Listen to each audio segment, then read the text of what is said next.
Guys আজকে আমরা ঘুরতে এসেছি। এই যে আমাদের নীরব খান সেলফি তুলতেছে।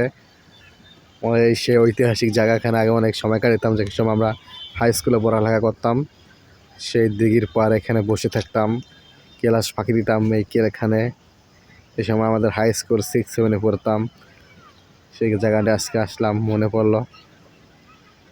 অনেক সুন্দর লাগছে জায়গাটি। এখানে আগে বল খেলা হতো, এখন গাছ গাছ অথবা সব কিছু করে ফেলাইছে। এখানে ক্রিকেট খেলা, বড় বড় টুর্নামেন্ট হতো, এখন ঘর বাড়ি, মাদ্রাসা, দোকানপাট সব কিছু করে ফেলাইছে।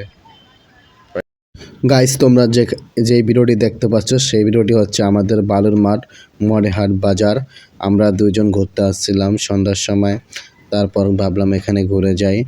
আর এখানে সেই দিঘিটি দেখতে পাচ্ছ তোমরা, অনেক সুন্দর দিঘি এবং দিঘির চারপাশটি অনেক সুন্দর লাগছে। আজকে অনেক দিন পর ঘুরতে আসছিলাম গাইস, তোমাদের আগে বলেছিলাম এখানে আমরা অনেক সময় কাটাইতাম এই জায়গাটায়, কারণ এখানে অনেক বড় বড় খেলাধুলা হতো, টুর্নামেন্ট হতো, ফুটবল, ক্রিকেট, আর যে সব আমাদের ডামুড্যা থানার অনেক খেলাধুলা এখানে দেওয়া হতো, স্কুল এবং সরকারিভাবে যত খেলাধুলা হতো। আর আমরা একটু দিঘিতে দেখাইতেছি তোমাদের, দিঘিটি দেখো তোমরা। ওয়াও, অনেক সুন্দর। এই দিঘিতে লটারি ধরতো আগে, আমরা স্কুল ফাঁকি দিয়ে আমরা এই লটারি দেখতে আসতাম।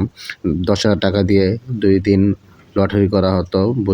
বড়শি দিয়ে মাছ ধরতো সবাই, সেই মাছ ধরা সবাই দেখতো কম বেশি, আমরাও দেখতাম তার সাথে। গাইস, তোমরা যে জায়গাটি দেখতে পাচ্ছ এই জায়গা আগে সম্পূর্ণ খালি ছিল, কোনো ঘর বাড়ি ছিল না। ইদানিং কয়েক বছর ধরে ঘর বাড়ি এবং যার যার জায়গা সবাই ভাগ করে নিয়ে ফেলাইছে। আর আমি দিঘির চারু কিনার ভিডিও করতেছি অ্যাঙ্গেল নিয়ে।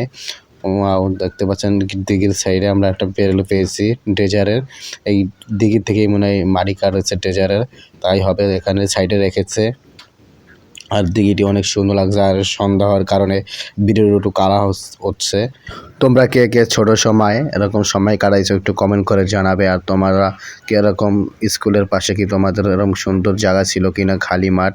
আর ভিডিওটি ভালো লাগলে অবশ্যই লাইক, কমেন্ট, শেয়ার, এবং ইউটিউব থেকে দেখে থাকলে অবশ্যই সাবস্ক্রাইব করবা। আর ফেসবুক থেকে দেখে রাখলে অবশ্যই পেজটি ফলো করে আমাদের পাশে থাকবা। গাইস, অনেক কষ্ট করে আমরা ভিডিও বানাই। আর পুকুরের দেখতে পাচ্ছি অনেক সুন্দর, এই পুকুরে অনেক বড় বড় মাছ থাকে। আল্লাহ হাফেজ, বাই বাই, টাটা।